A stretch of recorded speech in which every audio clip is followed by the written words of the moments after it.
తెలంగాణలో లోక్సభ ఎన్నికలకు బీజేపీ సమరశంఖం పూరించింది. విజయ సంకల్ప యాత్ర పేరిట 17 పార్లమెంటు నియోజకవర్గాల్లో కూడా 5 క్లస్టర్ల వారీగా ఈ యొక్క ప్రచార రథాలను ఈరోజు చార్మినార్ భాగ్యలక్ష్మి అమ్మవారి ముందు ప్రారంభించారు. దానికి సంబంధించి ప్రచార వ్యూహాలు ఎలా ఉండబోతున్నాయి బీజేపీకి సంబంధించి మనతో చెప్పేందుకు బీజేపీ నేత ఈటెల రాజేందర్ గారు ఉన్నారు. అన్న, ఏంటి తెలంగాణ లోక్సభ ఎన్నికల్లో ఎన్ని స్థానాలను టార్గెట్ చేశారు? ముందే సమరశంఖం పూరించారు, ఎలా ఉండబోతుంది?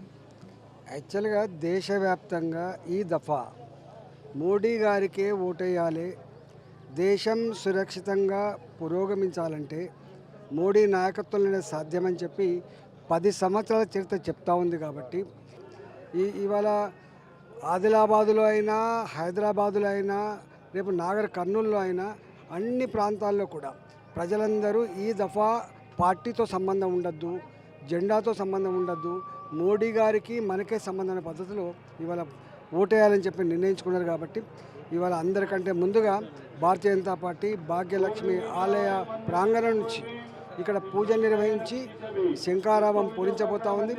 రేపటి నుంచి రేపు 4 టీములు 5 టీములుగా 5 క్లస్టర్లలో 10-12 రోజుల పాటు ఈ యాత్ర నిర్వహించి ప్రజలను జాగృతం చేసే, ప్రజలకు ఒక భరోసా ఇచ్చేటువంటి కర్తవ్యంలో భాగంగా ఇది ఓపెన్ కాబోతాం. రెండవది, ఇప్పటికే బీఆర్ఎస్ పార్టీ ప్రజాక్షేత్రంలో ఎట్లా పలచబడ్డదో, వాళ్ళ బండారం ఎట్లా బయటపడిందో ఇప్పటికి తెలుసు. దాన్ని కూడా మరోసారి ఇలా చెప్పే ప్రయత్నం చేస్తాం. కాంగ్రెస్ పార్టీ అలవికాని హామీలు ఇచ్చి ఇలా ఎట్లా వంచే ప్రయత్నం చేస్తూ ఉందో, కాంగ్రెస్ పార్టీ ఇచ్చిన హామీల మీద, అమలవుతున్న తీరు మీద కూడా తప్పకుండా మేము రేపు ప్రజాక్షేత్రంలో గెలిపే ఆధారంగా రేపు టికెట్లు ఇవ్వబోతున్నాం. బీజేపీలో ఒక ఆనవాయితుంది, అసెంబ్లీ ఎన్నికలు ఓడినా సరే పార్లమెంట్ ఎన్నికల సత్తా చాటి పదవులు పొందిన వారు ఉన్నారు. ఆ తరహాలో ఈటెల రాజేందర్ గారు కూడా ఈసారి పార్లమెంట్ ఎన్నికల బరిలో తప్పకుండా ఎన్నికల బరిలో ఉంటా అని చెప్పి 2 నెలలుగా చెప్తూనే ఉన్నా. మా అధిష్టానం ఆదేశిస్తే తప్పకుండా ఎన్నికల బరిలో ఉన్నా. చివరిగా ఒక మాట చెప్పండి సార్, అసలు బీజేపీ బీఆర్ఎస్ పొత్తు అంటూ రకరకాల ప్రచారాలు జరుగుతున్నాయి, ఉంటుందా బీఆర్ఎస్తో పొత్తు? అది సాధ్యం కాని పని. బీఆర్ఎస్కు బీజేపీకి పొత్తు అనేటువంటి విష ప్రచారం చేసి మళ్ళీ ఎదుగుతున్న భారతీయ జనతా పార్టీ క్యాడర్లో, నాయకత్వంలో కనిపించేసే ప్రయత్నం తప్ప, ప్రజల్ని అయోమయానికి గురి చేసే ప్రయత్నం తప్ప బీఆర్ఎస్కు బీజేపీకి పొత్తుండే ప్రసక్తి లేదు.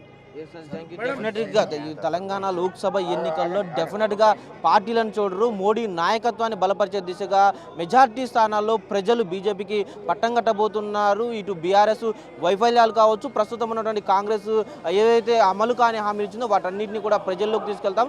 విజయ సంకల్ప యాత్ర పేరిట డెఫినెట్గా ప్రజల్లోకి వెళ్ళి మెజార్టీ స్థానాల్లో విజయం సాధిస్తామంటూ కూడా ఈటెల రాజేందర్ గారు చెప్తున్న పరిస్థితి కనిపిస్తూ ఉంది. కెమెరామెన్ సురేష్తో విద్యాసాగర్, టీవీ9 హైదరాబాద్.